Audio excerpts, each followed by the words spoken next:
مسلمان ہے ایک یوں کر کے نماز پڑھ رہا ہے اور سینے پہ ہاتھ باندھے کھڑا ہے، اور مسلمان ہے اور ایک یوں کانوں کو ہاتھ لگا کے ناف کے نیچے ہاتھ باندھ کے کھڑا ہے۔ مسلمان ہے ایک یوں کر رہا ہے اور ہاتھ بھی نہیں باندھتا، ایسے ہاتھ چھوڑ کے کھڑا ہے، ہاتھ چھوڑ کے کھڑا ہے، اور ان تینوں کا نبی ایک ہے، تینوں ایک نبی کے کلمہ پڑھتے ہیں، حضرت محمد صلی اللہ علیہ وسلم۔ کس کو پاگل بنایا جا رہا ہے؟ افسوس ہے آپ پر، افسوس ہے، قسم سے آپ پر افسوس ہے۔ آپ بے وقوف بننے کے لیے تیار بیٹھے ہیں، کوئی مولوی آئے اور آپ کو بے وقوف بنا، جی لبیک ہم حاضر ہیں جی۔ اتنی عقل نہیں ہے، نبی ایک ہے، رسول ایک ہے، طریقے کیسے تین ہو گئے؟ اچھا پھر دعویٰ ہے، ہر فرقے کا، ہر گروہ کا یہ دعویٰ ہے کہ نبی بھی خاتم النبیین ہے، اس کے بعد اور دوسرا نبی بھی، تو دوسرا طریقہ کہاں سے آ گیا پھر؟ اگر دوسرا نبی نہیں ہے طریقہ کہاں سے آیا دوسرا؟ پھر جب تیسرا نبی نہیں ہے تو تیسرا طریقہ کہاں سے آ گیا پھر؟ نبی ایک ہے اور اسی پر مہر لگا دی گئی ہے کہ آپ کے بعد اب کوئی نبی نہیں ہے۔ جو طریقہ نماز کا، روزے کا، حج کا اللہ کے رسول آج سے 1450 سال سکھا کے گئے ہیں، وہی طریقہ رہے گا یا بدل جائے گا بعد میں؟ نبی بدلے گا تو طریقہ بدلے گا، یا بغیر نبی کے طریقہ بدل گیا ہے اور آپ بدلا کے کھڑے ہو؟ یہ اتنی سی بات سمجھ نہیں آتی؟ کبھی بھی آپ میں سے میرے کسی بزرگ نے، نوجوان نے اس بات کی ریسرچ نہیں کی، اس بات کی طرف سوچا نہیں ہے، اس بات کو چیک ہی نہیں کیا۔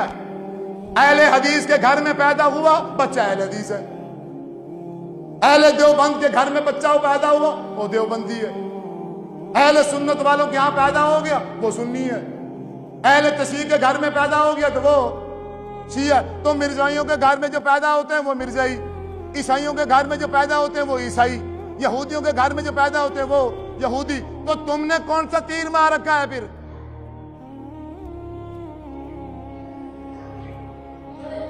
یہ عقل کس لیے ہے؟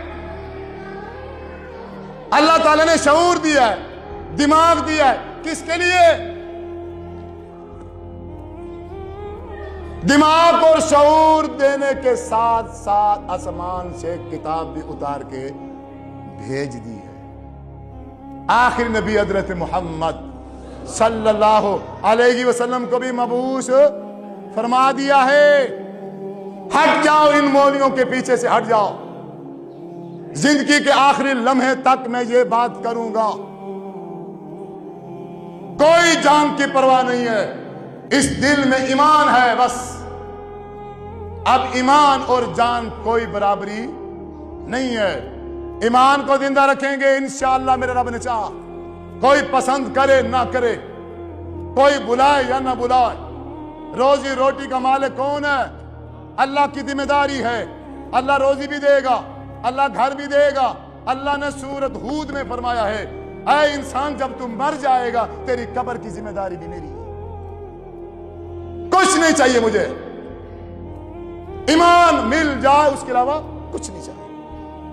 بے ایمان ہو گئے ہیں یہ مولوی، اس مولوی نے دین کا نقشہ تبدیل کیا ہے، اور آپ کی سستی کی وجہ سے، آپ کے سوال نہ کرنے کی وجہ سے، پوچھ تاچھ نہ کرنے کی وجہ سے، آپ نے کبھی پوچھا نہیں ہے کسی سے، کبھی بھی کسی امام کو کھڑے ہو کے آپ میں سے شاید اگر میں دعویٰ کروں تو ایک بندہ بھی بھری مجلس میں کھڑا نہیں ہو سکتا کہ جو یہ کہہ دے کہ میں نے فلاں امام کو کہا ہے کہ آپ کھڑے ہو کے ذرا مجھے بتائیے، نماز پڑھ کے دکھائیے کہ اللہ کے رسول صلی اللہ علیہ وسلم نے نماز کس طریقے سے پڑھی ہے، آپ کھڑے ہو کے مجھے پڑھ کے دکھائیے اور حدیث کھول کے دکھائیے۔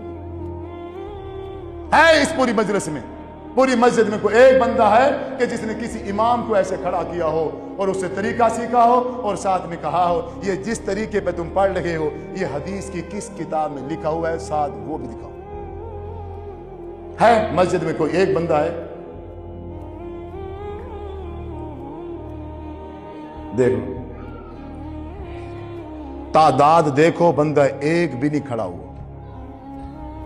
تو بریلوی بنو گے، پھر دیوبندی بنو گے، شیعہ بنو گے، اہل حدیث بنو گے، مرزائی بنو گے، تمہارا تو پتہ نہیں ہے، تم یہودی بھی بن جاؤ گے، عیسائی بھی بن جاؤ گے۔ اگر تم باہر کنٹری میں چلے جاؤ، جو ہماری حالت اور پوزیشن ہے، اگر ہم باہر والی کنٹری میں چلے جائیں، اگر وہ تھوڑا سا ہمارے اوپر دھیان دیں، تھوڑی سی ہمارے اوپر توجہ کریں، تو ہمارا تو کوئی پتہ نہیں، ہم عیسائی بھی بن جائیں گے۔